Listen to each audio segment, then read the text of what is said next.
doing some basic painting based on watercolors. In fact, not even paint colors, just gel colors that just normally the usual gel colors you use for coloring your fondant or for doing anything. So I've got here the PME and the Wilton. So whatever gel colors you've got available, that will be fine for this project. I've got a bit of a water in here in case that I have to dilute some, and I put a cling film and spread some of my green, pink, yellow, and a teal, which I had on the side. So I've got here some brushes. I'm going to start with the green. Going to moist the brush and make sure that I get some of my gel. And then from the base, I've rolled out a piece of fondant and just trim it freehand. But you can obviously get side cutter and maybe just cut like a strip if you want to. But just freehand will also do. I prefer to paint on here for demonstration purposes, but also because, say, if you've got a cake which sits in the fridge and you want to apply this in the last minute, you might want to avoid the condensation, so you might want to do it on a piece of fondant and apply that onto the cake. If you do it straight onto a real cake which has to sit in the fridge, I will suggest you to use either fat base or ethanol alcohol based colors rather than water based colors. But for just like touch-ups like we will do now throughout the demonstration, those gel colors will be just fine. I'm kind of worried to suggest paint the real cakes with watercolors, because if they will have to, the painting will have to face the condensation, the colors will start dripping. Okay, so just from the base of the strip up to the top, I'm going to kind of mimic some greenery like grass. So just trying to create some shapes. I don't want to kind of put lines, straight lines, because there is no grass to kind of be stiff like a stick.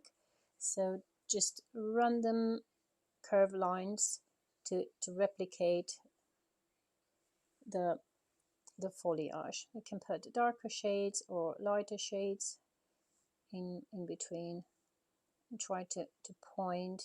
The reason why I'm not starting from the top, I'm starting from the bottom, because if I just keep stretching the paint up, the tip will turn up more pointy.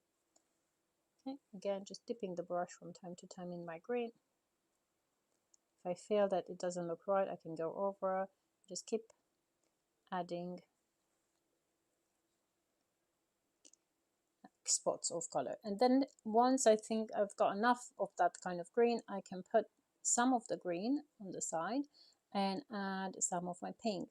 That's going to give me more like a brownie or darkish kind of color. So I can add that in here and just give a bit more contrast.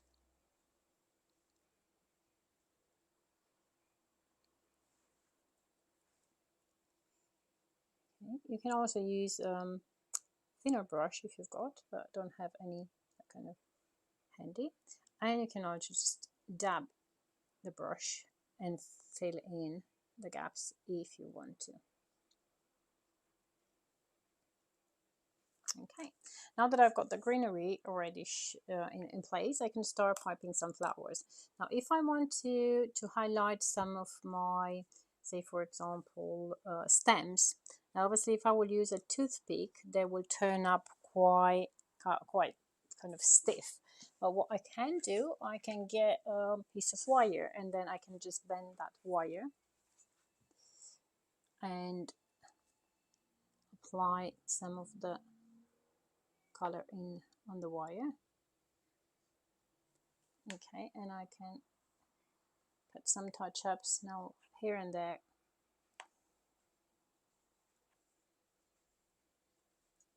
In whatever direction I want that to get. And obviously it's going to be slimmer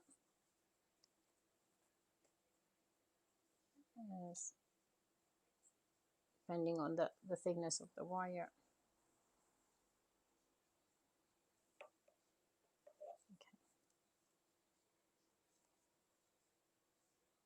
So I've got some stems here which I can use for my taller flowers.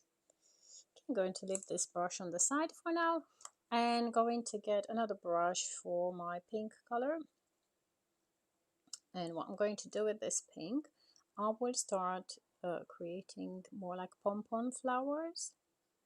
Yeah, because it's a brush which has the hairs quite spreaded.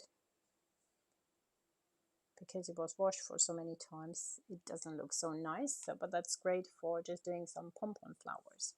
It's going to get closer to the camera. Then I've got another brush which I'm going to use to put some with the same color for now.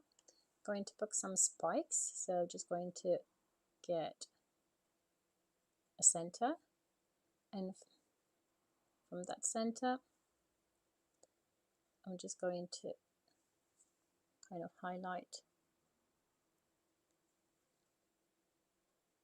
some pointy petals. Have to add a little bit of water. Just make sure that I don't have too much of that water.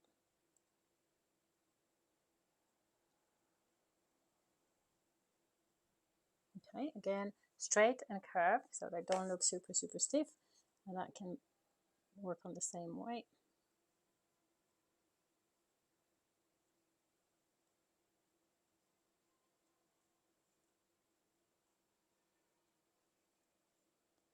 Okay, and I'm going to get the other brush with some yellow. As you can see, the brushes are kind of different. Some of them are elongated and very thin. Some others are fluffier and thicker. And I'm just going to create some dotty flowers, starting with a wide base, going up to a thin tip, and again just going on the other side, something similar. Now with the water-based colors, you have to be very careful because they don't cover the colors underneath that well. So you might have to give the painting a bit of time to dry, and then in those areas, for example, I can see the green coming through, I can paint with a bit of white and then paint with yellow after, so that involves drying time. So but if it's something super basic, then there is no need for too much of a hassle, because I just want some spots of colors in here, and I can also just add some pink here and there. Then I'm going to clean this brush and just look at the tail and see how I can create some little flowers with this tail, just getting some tiny petals. Yeah, so literally just pushing the brush to highlight the petals. Same in here.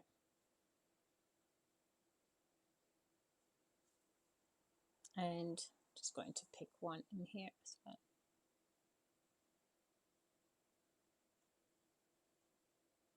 Okay, and then right in the center, again just cleaning the brush. I think I'm going to clean this brush. It looks more pointy. Just to, again, dry the brush, get some yellow, and put the yellow in the center of my tail flower. If I really want to see that yellow, I have to wait for the flowers to dry before attaching the adding the yellow.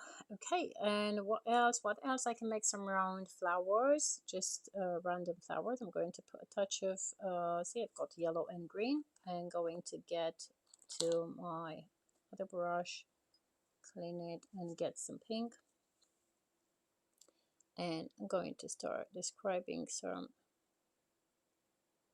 circles, and I'm going to do another one in here as is everything super busy for now. And up, just going to highlight with some yellow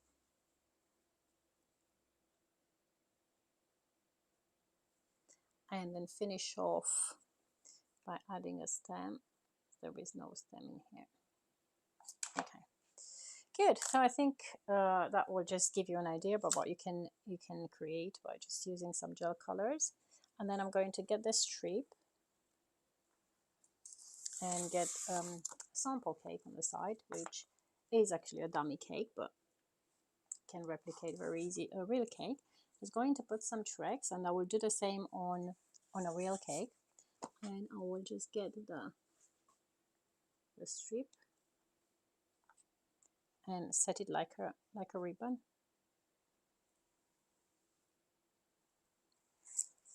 on the cake. Oh, got my daisies in here, and yeah, that's my flowery